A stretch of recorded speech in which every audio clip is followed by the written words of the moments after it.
No, what is meant is that at that time now when that man came to work for that rich man, and he had the intention to kill that rich man, at that time the rich man did not recognize him as a murderer, because he had the intention to murder. So the rich man did not recognize him at that time as a murderer. But it doesn't mean that once you have an intention to murder, that you are already a murderer. In the Theravada teachings, a person who intends to murder has not done the deed. He cannot be said to be guilty of murder. But there are certain other teachings, I think in Mahayana Buddhism, once you have the thought of something, it's as though you have already done it. It's like in Christianity. But why in Theravada is not considered is because the Buddha explained quite well in the Vinaya books, the monks' precepts. The Buddha said that one of the heavy offences for a monk is to steal a valuable object. So if a monk, for example, has an intention to steal somebody's, say, Rolex watch or something, so the watch is in somebody's room. Okay? So he has a thought that he plans. Okay?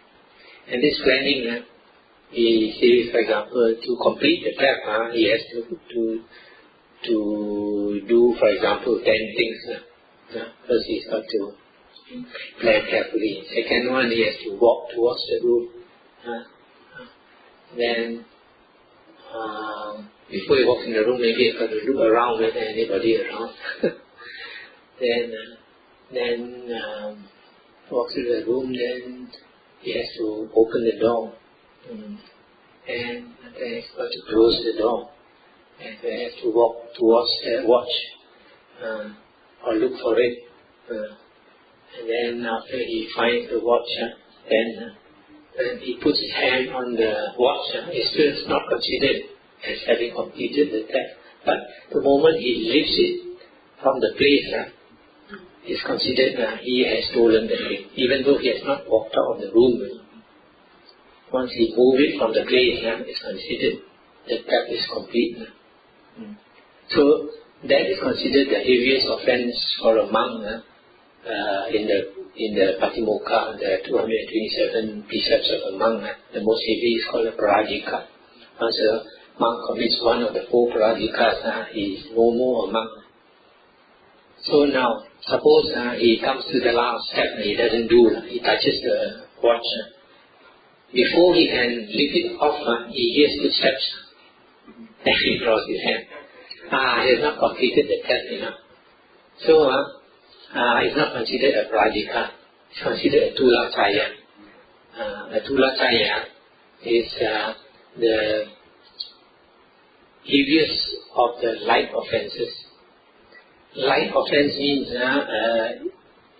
it can be redeemed by confessing to another monk.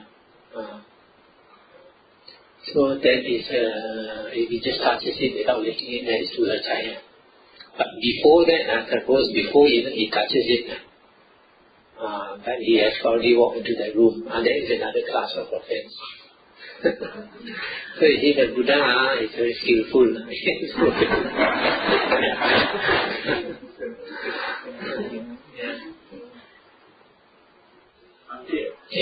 However, can we understand it this way? The rich man is the first. So the murderer is our high education. So we look at the high education is so good, so nice, So he didn't know the danger. So actually the high education is actually the murderer. At the end of the day, he will cause us.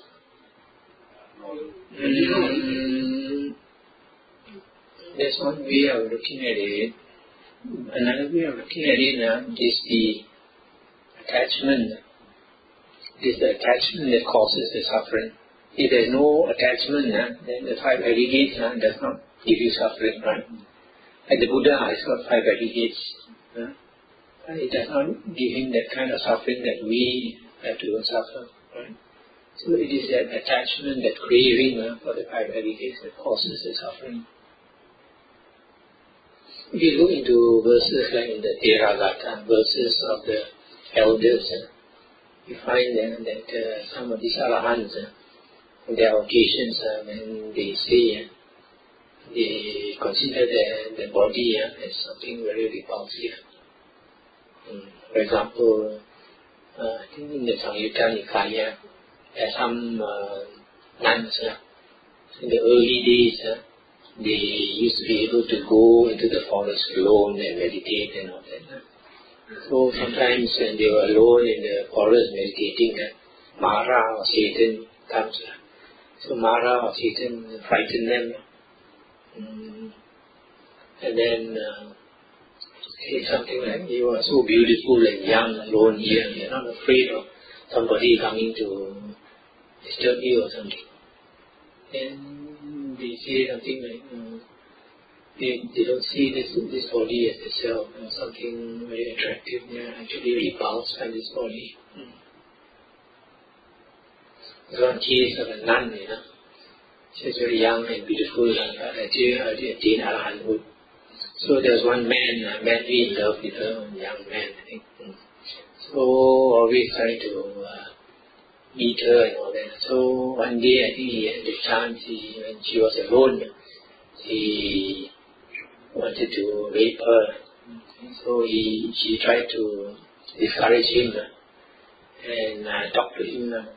What do you see so beautiful in this body? And this man said, oh, I see your eyes are so beautiful and all that. And now you know what she did? She pulled out her eye and gave it to him.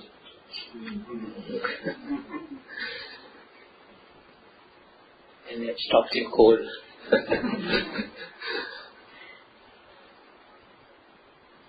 Imagine existence like Shivna. Existence. But it's good to see some of these Asubha photos. You have some photos of these corpses and see how they disintegrate, they become rotten and smelly and all that. But some people are not used to it, they see and almost hate. There's one word always we come across in the passion. What exactly does it mean? This passion in our body? No more attractive. You look after the body? No. That means you're not passionate about the body. Actually, that Bhikkhu Bodhi, now he has changed that translation to revulsion. Revulsion of the body. It's one of the stages before a person becomes an arahant.